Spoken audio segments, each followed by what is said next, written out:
Hello everyone and welcome to today's Safety+Health webcast, How to Evaluate the Safety Performance of Contractors Using Lagging and Leading Indicators, sponsored by Browz. This is Alan Ferguson, Associate Editor at Safety+Health Magazine, and I am moderating today's session. Thank you all for joining us.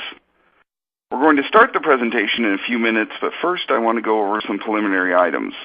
The views of today's speakers and organizations are their own and do not necessarily reflect those of the National Safety Council or Safety+Health Magazine. Any mention of a commercial enterprise, product, or publication does not mean the Council or magazine endorses those items. At the end of today's webcast, we will conduct a question and answer session. To ask a question, simply type it in the text box in the lower left-hand corner of your screen and click the button for Submit Question.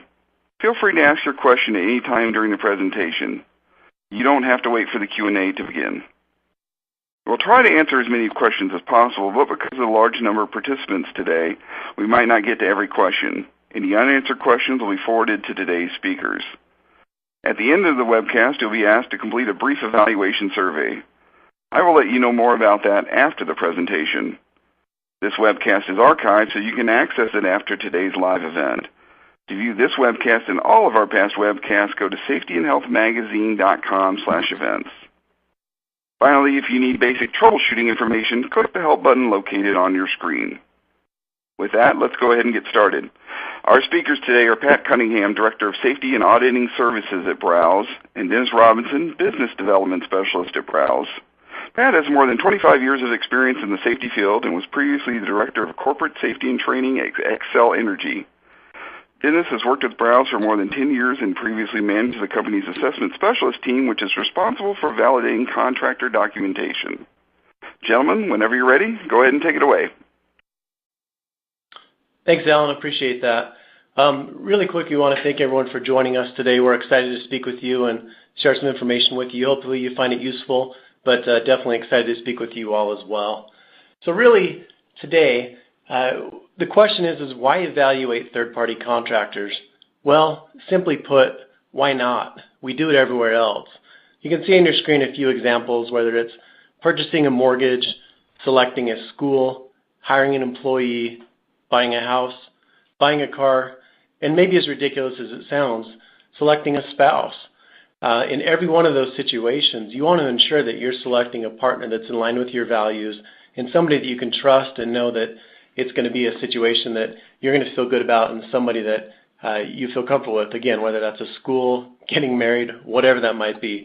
So at the end of the day, when the question comes up as far as why evaluate third-party contractors, again, simply put, why not? We do it everywhere else. So why is it important to evaluate the safety performance of your contractors?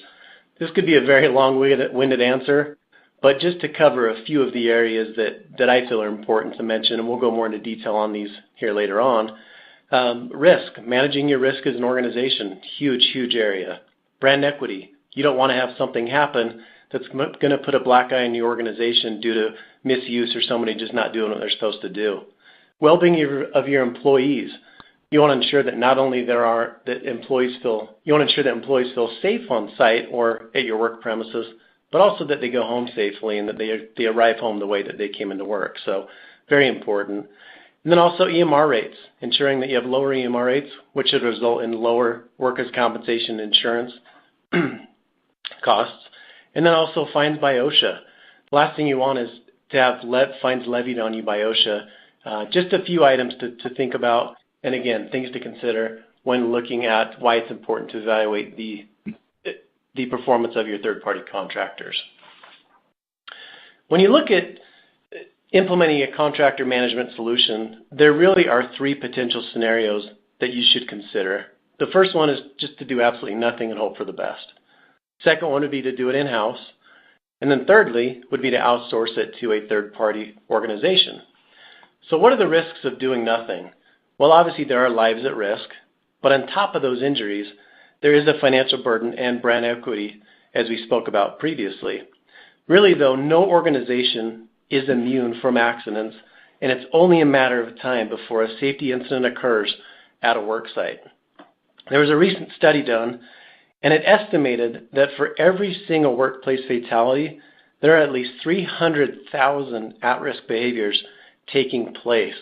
So if you look at it kind of like an iceberg, you only see 10%. It's everything you're not seeing that could be problematic. Pat, I know given your previous history and kind of what you've done in that regard, are there any maybe standards requiring contractor pre-qualification? Yeah, thanks, Dennis. There's two common questions. It boils down to two common questions that come up when we talk with potential clients or suppliers about contractor management, and it comes down to these two basic questions. Why do we evaluate contractors, and why do we collect so much data?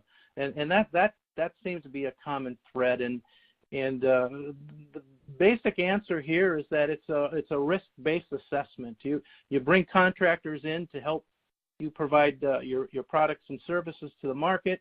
They're a needed skill base and staffing support of your own full-time employees.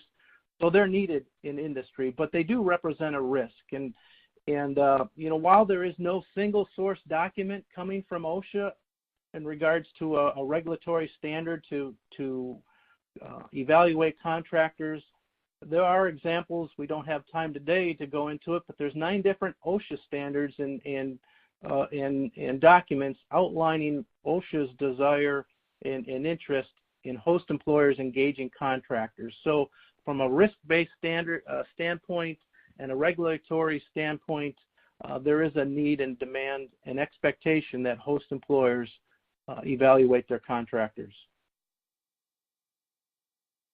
And along with those lines, we're also asked, it's a common question, does it matter? Does it make a difference when we evaluate contractors, whether you're doing this with an in-house program on your own, or if you're using a third-party provider? Is it making sense? Does it make a difference? And we're proud to report here there was an independent study done on the Browz database. This is something that we've qualified for quite a few years, and not just Browz, but those in the industry.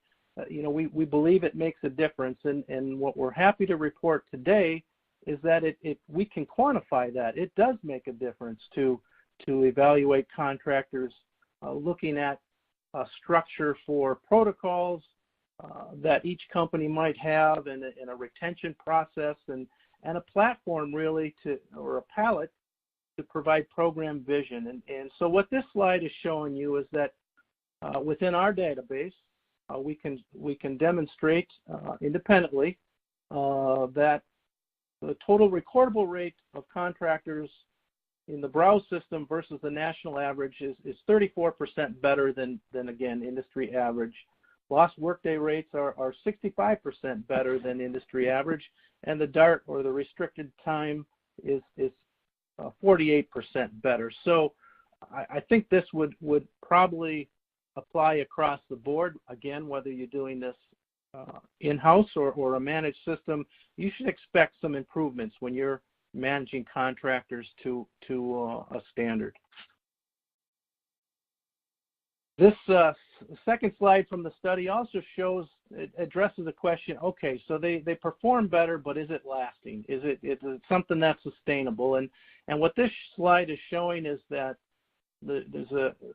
compares the Browz database to the industry average, and it shows that Browz suppliers are outpacing industry average suppliers in terms of injury and illness rates. So while the injury rates are better, they're also exceeding the improvement averages over industry. So it does show that managing contractors and doing a good job with this is sustainable. So again, whether you're doing this in-house or a managed program, you can expect to get some lasting improvements over your current efforts.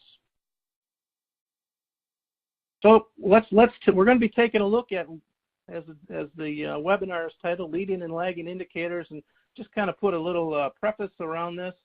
Lagging indicators are what Dennis made mention of, as the injury rates and EMRs and those kinds of things. And these are reactive rates. These are metrics that already have taken place, and you're looking at the rearview mirror at how that's been, what transpired over the past.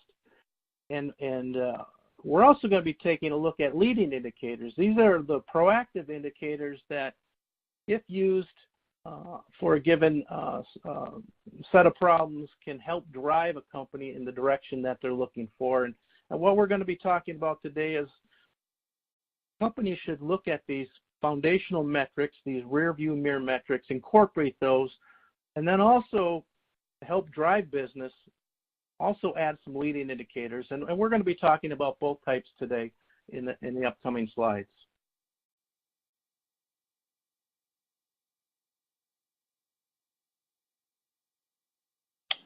With my partner. Wonderful. Thanks, Pat. Got it. Appreciate that. So what we're going to do here is we've come up with a fictitious example of a scenario where essentially an organization has hired a company to perform a service for them, done a review of their OSHA logs, and they appear to be a safe and qualified company. Unfortunately, they come on site and then there's an accident. So now what we want to do is we kind of want to take a step back and look at that OSHA log that we had received and maybe see if there's something else that we could have looked at, something that maybe wasn't what we thought it was, and then we'll kind of do some other backtracking as far as looking at other metrics that maybe we could have looked at and could have foreseen that there was going to be potentially an issue here with this contractor. So as you see on your screen, at initial glance, this OSHA log shows only one total recordable case. But when we look at those items, there should actually be 1 days away from work case as well as a job transfer restriction case. So it really takes that initial injury that looked like it was just a total recordable case, and now we have two injuries that are both more severe than that one initially. Now the question is, what does that really truly mean? One injury to two injuries, is that negligible? What is that? Well, let's find out. Let's maybe take a look a little bit further and see what that really truly does mean and why that should maybe raise a red flag for you as an organization. So what I have up now is this is their OSHA 300A log. And what this is going to do is it doesn't give us any more metrics in terms of looking at the accidents themselves, but what it does tell us is it tells us the industry code that this contractor works in, also gives us their number of employees and number of work hours. Now where this is important is it's very important in gauging what their safety ratings are, and then we can compare them to the industry that they work in to verify where they would fall in that regard. So let's go ahead and do that. Let's take a look at their industry averages, and then compare it to the industry that they work in.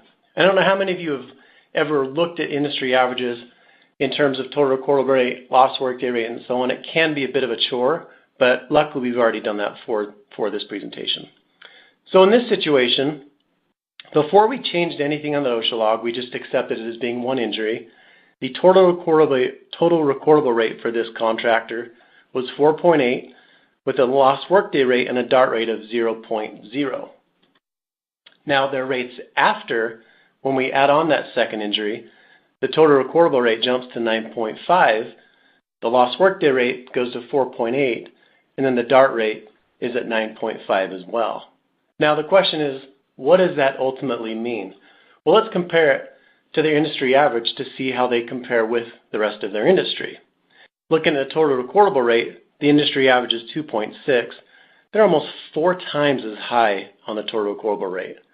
On their lost workday rate, the industry average is 0.9. They're 5 times higher than that. And their DART rate is 2.0, or the industry average is 2.0. They're almost 5 times worse in that regard as well. So now, kind of going back in reverse and saying, we did have an OSHA log that only had one accident. Well, now we've uncovered that not only is it one accident, it's 2, but their industry averages are way out of whack in terms of where they fall when compared to their peers. So now let's talk about another area that you can look at. The OSHA.gov site, I spoke a little bit earlier about comparing this to an iceberg and where there's only so much that you can see, there's a lot that you can't see. And this is an area where I feel you can do some of that as well. On the OSHA.gov site, you can check a contractor for any citations or violations that have been levied against an organization. Now, where this is really, really helpful for organizations is you might receive an OSHA log from an organization that is 100% clean. There's nothing on it, no accident's been reported, and there was nothing that needed to be reported. Well, in actuality, maybe this organization's just gotten lucky. And what this OSHA.gov site does for you is you're able to look at an organization and see if they've had any citations, violations, or fines levied against them. And keep in mind, this isn't just for accidents. This is for anything that OSHA sees as being a potential hazard, whether it's willful or whatever that might be. But for you, what this does is this might give you that answer as far as what else is underneath that I'm not seeing.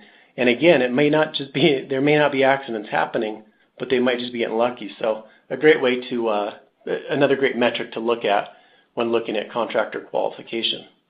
So with that, let's look at our fictitious example here and see what the OSHA.gov site tells us for this organization. As we're looking at it, we've got 6 violations listed for this company. Now, they only had 2 injuries, and initially just the one, but as we're looking at it now, we've got 6 injuries listed for this, or 6 violations, listed for this organization. So again, another thing we've uncovered that raises that red flag to tell us this is maybe somebody that we want to be careful working with. Pat, maybe throw this back to you a little bit. Do you have any comments about what organizations should do as far as being prepared when OSHA comes on site when there is a question? Yeah, absolutely. And I'll step back just a second regarding the injury and illness metrics. I would say that a host employer shouldn't assume that the information that they're receiving from their suppliers is accurate. I think if you're doing a in-house system, I would recommend that you do some spot checks of your suppliers to make sure that the math is adding up correctly.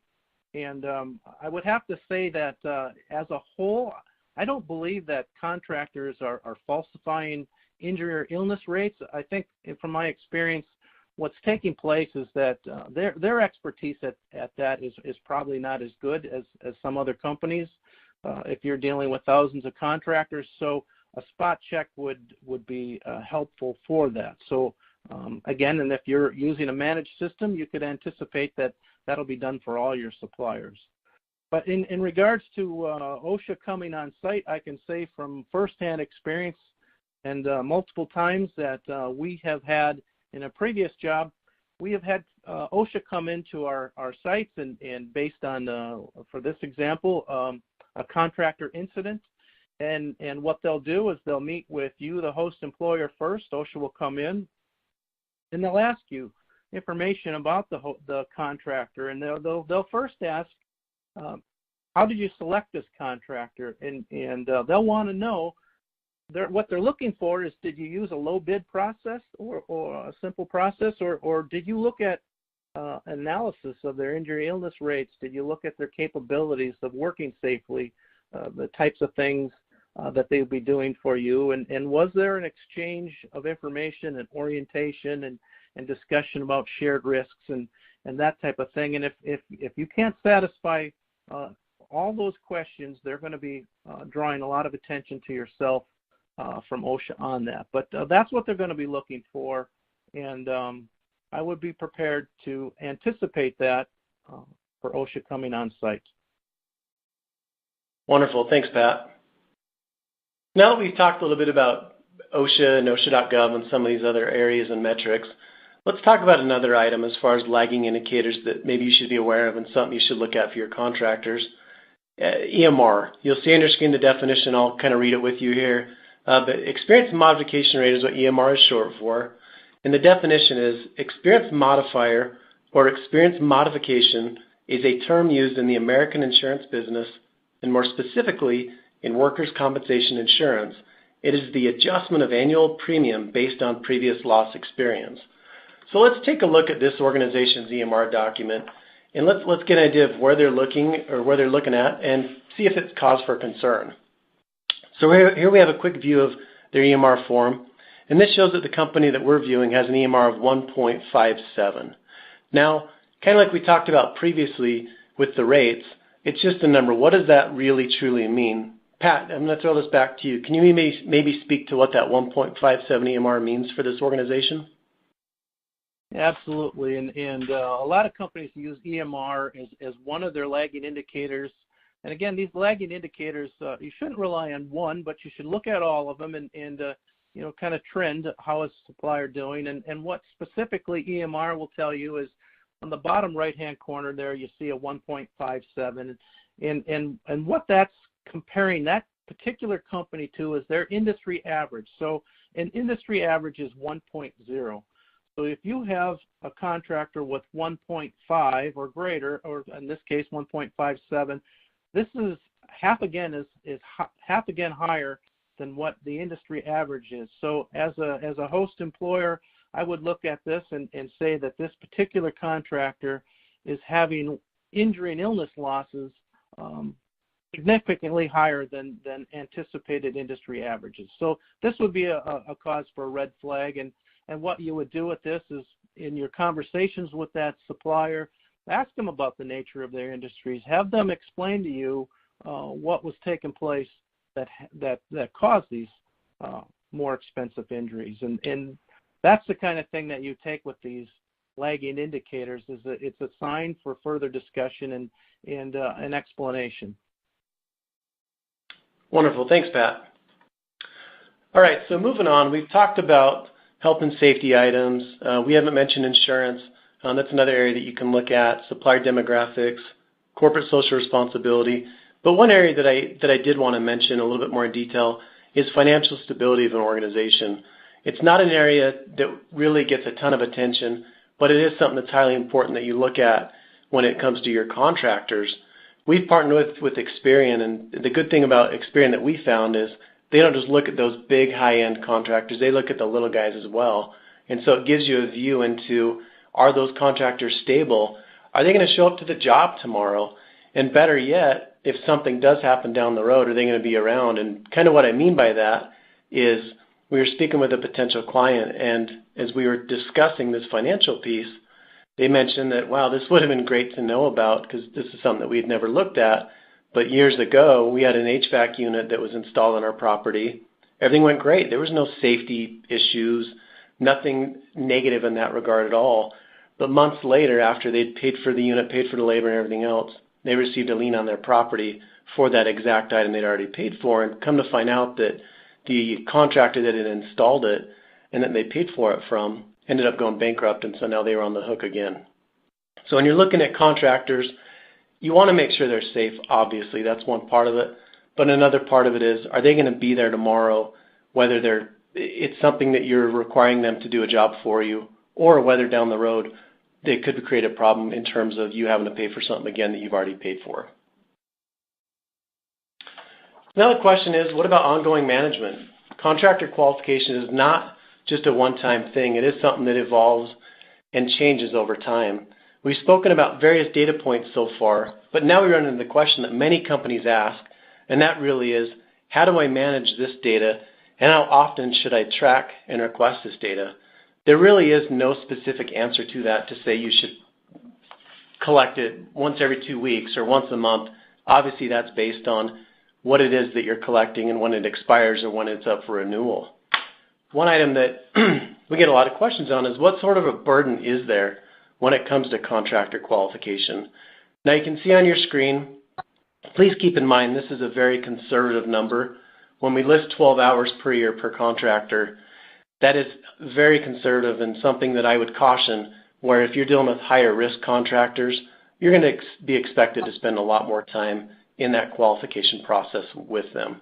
So just to kind of run through those hours, you should expect to spend about an hour per year per contractor explaining your requirements, 2 hours answering questions specific to compliance, holding that contractor accountable, hour and a half collecting documentation, hour and a half entering data, 2 hours validating data, 2 hours monitoring data for expiration and change, and then 2 hours coordinating data requests with other departments for a total of 12 hours. And again, that is a conservative number. That's probably on the end of your low-risk contractors. More high-risk folks that you're collecting more data for, or that you have to do more of a deeper dive on, there really is going to be more time spent, and it could be 2, 3, and maybe even 4 times that number that we've kind of put out there for you. Pat, maybe to throw this back to you again, is there anything else that organizations should expect to spend some administrative burden on when it comes to this? Yes, in addition to what you've covered, Dennis,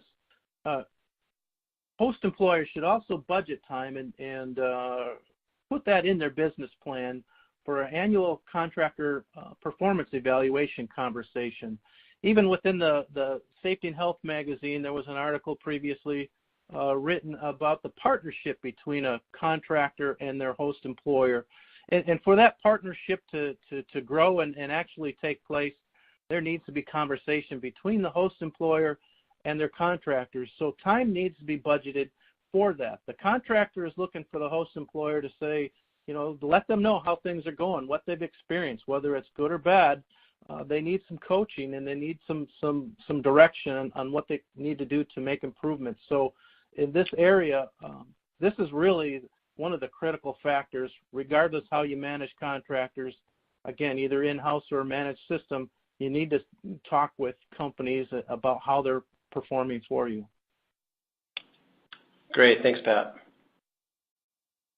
So now on your screen, we get a lot of questions from folks. And, obviously we do contractor qualification, but we're not telling you need to sign up with Browz tomorrow or anything like that. We just want to encourage you to have something in place, whether that's in-house, using a third party, whatever that might be.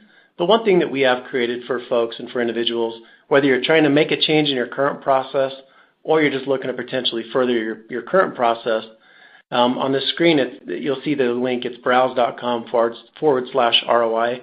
And this is a great tool for you to use that might answer those questions for you if you're not sure that you've got adequate things in place to ensure that you're not leaving yourself exposed. Maybe you're spending way more money than you need to on your current program, or maybe you're not spending enough. Maybe there's so many more items that you should look at. Either way, this tool's free. We welcome anybody to use it. Again, the link is just browz.com/ROI. And this, hopefully, if some of you are wondering, is this something I should look at? Are we doing the right thing? This might push you in the right direction and give you an answer to that question as well. Now the question becomes, how do I manage this data?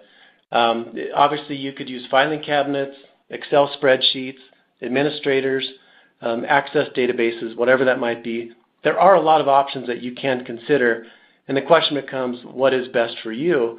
But really, it comes down to even more so. You've got to make sure you have something in place that allows you as an organization to be proactive, not have to always be reactive. We talk about leading and lagging indicators. Those lagging indicators are things that have already happened. You want to make sure you can get out in front of it and be aware of things that might be of concern going forward. Pat, kind of given your background, do you have any comments on the complexity of managing this data and maybe what should be considered in that regard? Yeah, absolutely. So data management is probably one of the biggest challenges for a host employer. I working in a previous position, electric utility in 8 states, 24/7 operation, and so we had metrics that protocols that we collected for all contractors, and we had all of these. We had filing cabinets with information. We used spreadsheets. We had various administrators or project managers collecting information, and we have databases with department-only access, that type of thing. And so it was very difficult to collect all that information that we needed to make good decisions. And we find this is pretty typical across the board when we implement a new client. What we see is that, in today's time, business expertise is stratified across various departments. There's a lot of different stakeholders involved with hiring and managing contractors, and this is the tough part about contractor management. All this information needs to be visible and to be able to allow you to make good decisions. So yes, we saw this and think about all the metrics that you're collecting on contractors, and you want to have access to that. So data management is you'll need to spend some time thinking about how to best manage that moving forward. Great. Thanks, Pat. So with all that being said, and as I mentioned before, we're not saying join Browz or whoever it might be, but we just want to make you be aware of what else is out there and what things you should consider when looking at a platform that allows you to be proactive as an organization. The view that you can see on your screen, this is a view of the Browz OneView system. and it's what you can expect to see when logging in and viewing your suppliers as a Browz client. This is your dashboard to get insight into your contractors and suppliers, and it really feeds to that old adage of you can't manage what you can't measure. And even better, this offers you real-time data, and then it's also supported by mobile apps as well. I would encourage everybody out there that if you have a lot of contractors you're working with, you need to make sure that you've got technology behind your program that allows you to be on the go. Everybody's got their mobile phones with them nowadays, and having those mobile apps or mobile access to your contractor qualification program is highly important and something that you should definitely consider in terms of the program that you put in place, again, whether that's in-house or utilizing a third party. This screen, this shows a bit of a view into a contractor scorecard. Keep in mind this is configurable. It's the context and then the content would be configured to the specific requirements of the client. But the nice part about this is it gives you a full breakdown of the compliance stats. It's not just a red, green, or yellow approach, but it gives you a full breakdown to say, you know, I want this contractor to be at 100%. They're red, but they're at 78% maybe. They're failing for a license or an OSHA log or whatever that might be. Ultimately, it gives you full vision, full view, full access into this contractor's qualification. And again, it allows you to be able to be a little more proactive on what your contractor's current standing is for you. Now, safety stats. This is a big area that we get a lot of questions on, is how do you track this and what do you look for specifically? We've talked about some of these different items as far as looking at OSHA logs, looking at EMR, and so on. And we actually had a question come through that asked, how do you ensure that organizations aren't gaming the system and aren't reporting maybe one office here and one office there? Well, this actually gives you a historical view in the safety stats. And what we found is viewing multiple years allows you to see a larger perspective of safety performance for your contractors. Now, that can be both in terms of seeing the historical trends. Is this organization trending up? Are they trending down? But another area to keep in mind and another area to think of is, are they gaming the system? Are they reporting maybe corporate information one year and then different site levels in following years? We have seen that happen, unfortunately. And what happens there is organizations say, you know what, if we're looking at corporate numbers this year, we're in a good spot, let's do that. Oh, you know, then the next year, our corporate numbers aren't good, let's report this site, and the following year maybe a different site. Seeing those numbers on a historical view, you're able to see some of those trends. And if they went from 20 employees to 3,000 employees, that should raise a red flag for you right there. And it's worth the question to the contractor to ask them why their rates changed so drastically. So at this point, we've talked a lot about lagging indicators. We've talked about total recordable rate. We've talked about DART rate, EMR, lost workday rate, citations, and many other items. Obviously, there's more lagging indicators that we could speak to. But with that, Pat, do you have any more comments on the lagging indicators and how it's been valuable both here in this discussion but also in your previous role? Yep, absolutely, Dennis. You know, before we leave lagging indicators, I think they're significant. They're going to be something that you're going to continue to collect and look at and evaluate in the future. These are kind of considered baseball scores for contractor management.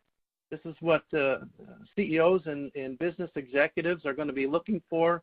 They're going to continue to look for from you as a safety department. So what you want to do, and I think what Dennis did a good job of covering, is that you need to get the most out of these lagging indicators as possible, looking at history, industry comparisons, so you have a good picture, not relying on just one lagging indicator, but multiple, so you can see how companies are trending and where there may be some red flags in their business. So we're going to continue seeing lagging indicators, even though you go to conferences and they're going to be talking about leading indicators. We're still going to collect lagging indicators for the future to come. So these are good indicators of performance. So now we're going to shift to the leading indicators. Again, these are the proactive, predictive metrics that companies can use rather than just waiting for the data set to come at the end of the year or whenever you're collecting them and say, how did we do? What the leading indicators is if you use those properly, they're saying, where do we want to go? And how are we doing? How are we doing in the realm of how are we getting there? And we'll talk about these leading indicators here and what they can do for you as a company. And I think what we could say as an industry, as a safety industry, what we need to do as a safety group is we need to press our companies to look at leading indicators as well. And that's something that we should do is managing up in terms of identifying some leading indicators that might be specific to your particular company and how you can help drive safety improvement even faster than what you're currently going and get that socialized and looked at when you're looking at how are we doing for contractor management. One of the first things that come to mind for a leading indicator is written safety programs, and we shouldn't assume as a host employer that your contractors have written safety programs. You would make that assumption that if they're going to be involved with lockout, tagout, or hazard communication, or any of these listed above here, that they have these written programs, and they may and they may do a good job with it, and then again they may not. And going back to if OSHA comes on site and there's a contractor incident involved, they're coming in with 20/20 hindsight. They already know something negative took place. So they're going to be coming and say, well, all right, we had a lockout tagout incident. What can we find about that? So what you're going to be doing if you're looking at written programs is you're really what you're finding out is, do they have the ability to work safely in that particular area of safety? And looking at those critical programs right there says that that's a hazard that you're going to expect that contractor to be involved with, and do what did they have with a critical program. And so what we do at Browz for these programs, because it is important, what we will do is we work with our clients and ask them what are the critical programs that their contractors are involved with. We'll come up, and this is something you could do yourself as an in-house program. Identify those critical programs, what standards are related to it, and then the elements within that. You can come up with a checklist question, and that's what you can assess your contractor's or your contractor's written program against. And if you find deficiencies, you let them know so they can build up their programs to be compliant. One of the things that we find kind of interesting is that we can expect about a 50% failure rate of supply chain companies against these critical programs. And again, it's you're thinking about smaller companies. They may have limited safety staff. They may or may not have a training department. They may not have an auditing department. Are they keeping up with regulations? Are they assessing how the training that employees are getting, is it impactful when they're on the job? And a lot of times, more than half the times, that the answer to that is no. So safety programs program auditing is an excellent leading indicator to use to get your contractors to the next step. So we've talked about compliance in terms of written safety programs. What I feel a bit more passionate about is going beyond compliance.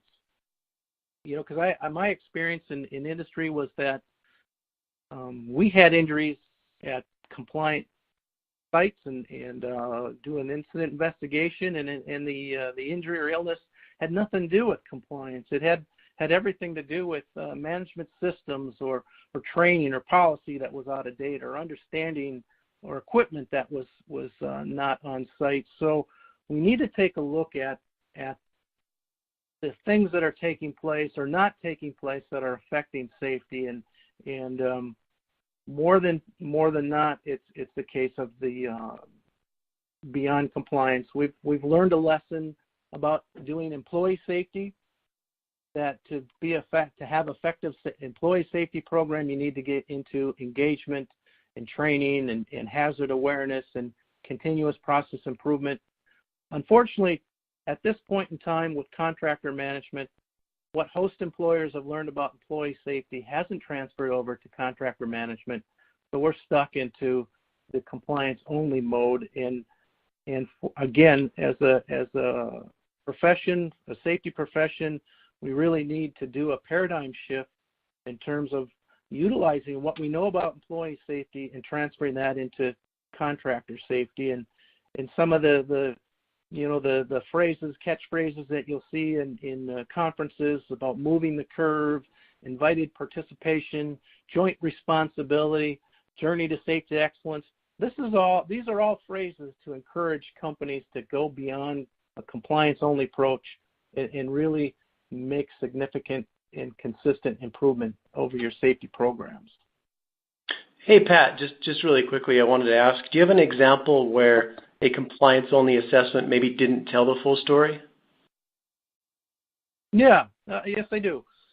So we were auditing a supplier, a well-known client commissioned us to do two types of audit for this supplier. One was a compliance audit, and we were using federal standards, we were using state standards, and we were using two consensus standards. So this was a very granular audit that we were going to audit this supplier on, and our host employer told us, they had some issues with this contractor on site, that they had to remind them about safety practices more than once. So they had some doubts about this supplier's safety program.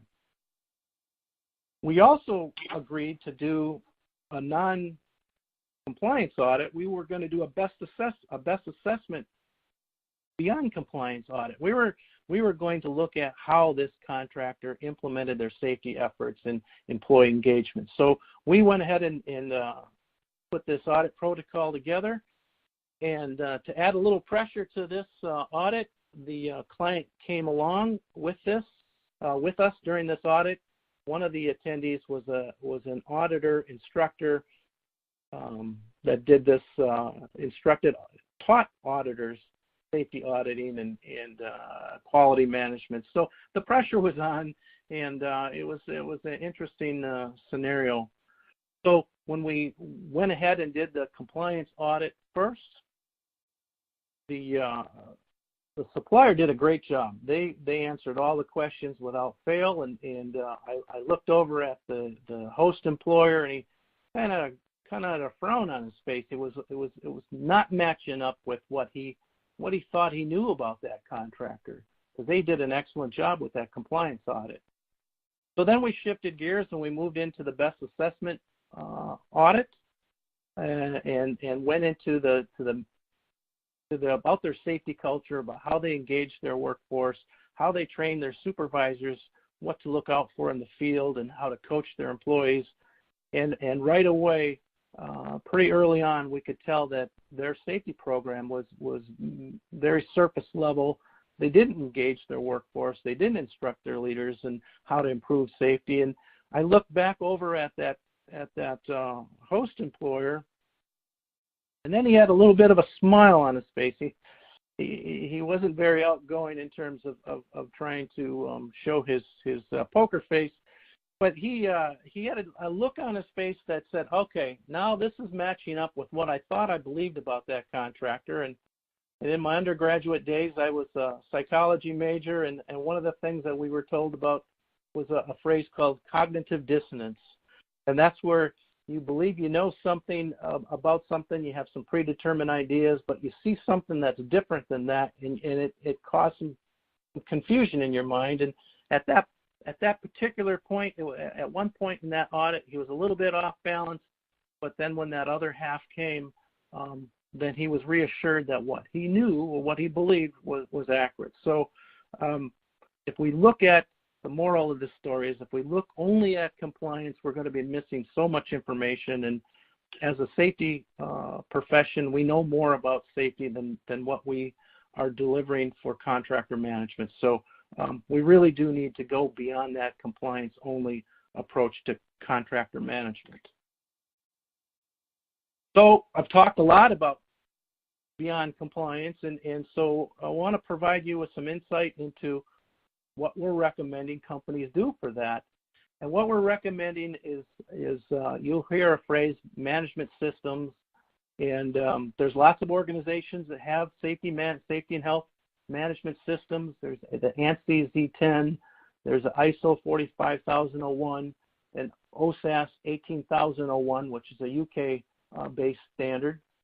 So these are all management systems for safety and health, and these are taking the thought that excellence in safety has to go beyond compliance, and you really need to get into the culture and how of safety and health improvement as opposed to just the what. And so what we're recommending the OSHA recommended practices for safety and health programs. This was something that OSHA published back in October of 2016, and it took from what they knew about safety, what they knew about their VPP and experience and going to contractor and host employer sites, and so I'll give OSHA a lot of credit. You know, we think about OSHA in terms of regulatory compliance, but what they put together in this recommended practices was the missing element. This was the how to do safety based on what they've seen in the field. So OSHA put together their 7 core elements that you see here. They divided safety into 7 core elements. ANSI and ISO and OSAS, they've come up with similar conclusions. You know, the verbiage is a little bit different. The element numbers may be a little bit different, but it comes down to there's more than one organization that come up with the same conclusion on how to manage safety, and they're very similar. So I'm kind of a visual person. I like to think of things from that standpoint. So that little tree that you see off to the right there, that, if you will, could be considered a safety and health management system. And for the example here that you need to look holistically at your safety program. So in terms of element number 5, education and training, you know, that could be that limb of the tree. That component is that safety and health, and so the branches could be your lesson plans that you use for training your employees, and the smaller twigs or after the branches could be the elements of your learning objectives of your lesson plans and what you hope to accomplish. And then the leaves at the end of the tree could be your records or training or your course evaluations. And you can see that if you look at your safety and health system together, they're painting a picture of this whole tree of your safety and health system. So that's a way that people are looking at safety and health today is not these siloed different programs, but holistically is what are we doing in the area of safety and health. Kind of refining this a little bit further. So what we've done is, and this is something anybody can do, we've put together a safety and health management system assessment utilized, for that example that I just gave you. And, if I asked you a question, would you hire safer performing clients or contractors if you could? And, the simple answer would be yes. Why wouldn't I? The answer to that question is yes, I would, but that's where it typically stops, because a lot of people don't know how to make it to the next step, in terms of contractor management. And some of it is resource-based. They're limited resources. Some might be a fear that they're going to be in some kind of a liability with OSHA for training contractors. And I can tell you what we've seen from OSHA is that they expect you to engage your contractors, that joint responsibility. So today's time, you do need to engage contractors and let them know what you're seeing, and you need to provide them some mentoring. So using the framework of a management system, and what we're, again, reminding you that OSHA recommended practices is put together an assessment. And what that assessment's going to do is going to be the ability of that company to work safely for you, the client. You're going to look at the depth of the program. You're going to help identify some strengths and weaknesses of that company's safety and health efforts, and that scored result. It's not going to be a compliance audit. It's going to be assessment. So it's going to be a point in time that you and that contractor can use to help identify strengths and weaknesses, and that provide you with a baseline of that contractor's safety and health program. And what's even better is that it provides that contractor with a gap analysis of where their safety program is at, and help them focus their limited resources on what, based on the score, where they need to make the biggest impact, where they're struggling, and also give them support and recognition for what they're doing well. And this type of approach to safety, that beyond compliance approach, really helps all stakeholders involved, because your suppliers are looking to you for answers and suggestions, and this is a way for you to provide some vision and guidance to your supply chain.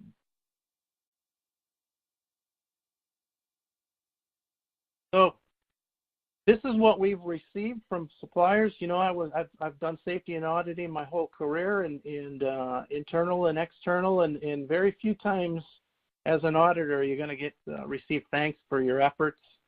It's just not that type of work that people don't like to be told how they've come up short on certain things. So these are actual quotes from suppliers saying that they appreciated the gap analysis that was provided to them, and that takes that's from some dedication to the improvement efforts as a result of the client's desire for their contractors to improve. So that was very rewarding, not just for us as a company, but also for that contractor that wants to make improvements but doesn't really know where to go. And then we also get asked, what type of auditing is necessary and for our suppliers, and again go back to that.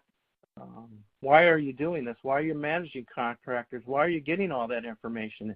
It's all risk-based. So if you have a level 1 contractor for this particular slide, a low-risk supplier, you're really going to look at, the lagging indicators. You need to look at what risk they pose to themselves and you as a company, and audit them based on their risk level. So as they move up in the risk charts, you need to start looking at additional things and lagging indicators, and start looking at some leading indicators. And I would recommend the written programs. If they're going to be putting hands and fingers in machinery, they're going to need to have a lockout tagout program, and you're going to need to know that they have one, and that it is compliant, and they have a good chance of working successfully. And as that risk levels go up, and you have frequent use of this supplier, and want to have them be part of your products and services, and be part of your solution to provide your products and services to the marketplace, I would recommend these specialty audits. I would recommend the management system assessment, so you have a framework. Talk to that contractor about how they're performing. I recall many times walking a plant floor with a plant director, and they just didn't know what to say to contractors. And if you provide them an assessment that it gives them very specific information about that contractor, then they can have meaningful conversation and good dialogue about how to improve and how to improve that partnership, and the safety results will follow. So again, this is all based on risk, and the higher up you go, the higher the risk you go, the more detail and scrutiny you want to have for your contractors. So I think that's all we have. We'll turn it back over to the moderator to address the Q&A from the audience. All right, thank you to our speakers for their excellent insights and expertise. Before we start the Q&A, I want to remind everyone of the evaluation survey we're asking you to complete. The survey should be appearing on your screen now. Your input is important because it will help us improve our future webcasts. If you do not see the evaluation survey on your screen, please turn off your pop-up blocker. You may also access the survey by clicking the survey button near the lower right part of your screen. Okay, now let's get to some questions. Our first question, with regard to management systems, what do you see as the supplier management / procurement's role? I can take that. So procurement certainly is one of the stakeholders of a host employer, and they're always part of the contractor management process. So typically what procurement supply chain does is they issue terms and conditions and contracts for those suppliers who work for you. So they have a vital role in contractor management, and they're going to be part of that aspect. So they'll want to know, does this company, who do we contact? How are they managing their the information that comes to you? And that's the type of thing that they're going to want to know. Is their information current? Because the contract expires. That was one of the biggest another one of the biggest challenges in contractor management is typically they're responsible for collecting all that protocol that you've asked for and keeping it current. And you think of thousands of contractors and maybe 15 points of protocols.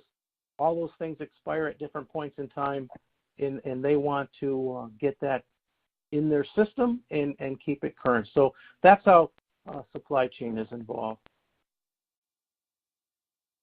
Our next question, when employers focus on their contractors' total recordable injury rate, I've seen contractors hide or fail to record injuries because they're afraid to lose a contract. How do you address this unforeseen side effect?